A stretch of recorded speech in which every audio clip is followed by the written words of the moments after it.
चंगेज़ खान असल में चंगिज़ खां है और मंगोलियाई उसे चिंगिस कहते हैं।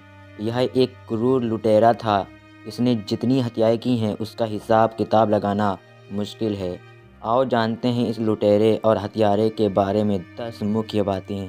चंगेज़ खान का जन्म 1162 के आसपास आधुनिक मंगोलिया के उत्तरी भाग में ओनोन नदी के निकट हुआ था। उसका वास्तविक या प्रारंभिक नाम तेमुजिन या तेमुचिन था।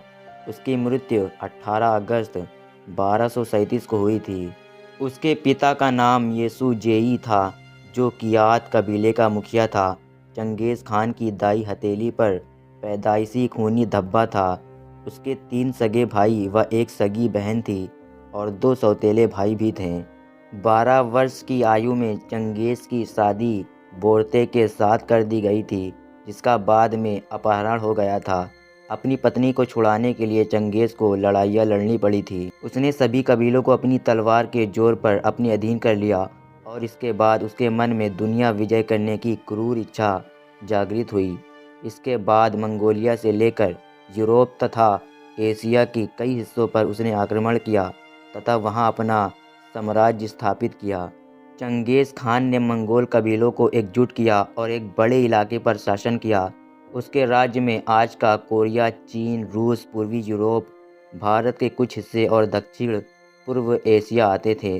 चंगेज़ खान ने अपना अभियान चलाकर ईरान, गजनी सहित पश्चिम भारत के काबुल, कंधार, पेशावर सहित कश्मीर पर भी अधिकार कर लिया था। कहा जाता है कि उसके पास इतना पैसा और भूमि थी कि वह अपने जीवन काल में भी ना तो इसका उपयोग कर पाया और ना ही कभी हिसाब किताब लगा सका। चंगेज़ खान पर लिखी एक प्रसिद्ध किताब के लेखक जैक वेदरफोर्ड का कहना है कि जीवन भर लूट कर सारी दुनिया से पैसा इकट्ठा करने वाले चंगेज़ खान ने कभी खुद या परिजनों पर खर्च नहीं किया। मरने के बाद भी उसे साधारण तरीके से दफनाया गया था। उसे दुनिया के अमीरों में शामिल किया गया है। चंगेज़ खां प्रारंभिक तौर पर एक मंगोल शासक था और बौद्ध धर्म का अनुयायी था। चंगेज़ अपनी संगठन शक्ति, बर्बरता तथा साम्राज्य विस्तार के लिए कुख्यात रहा।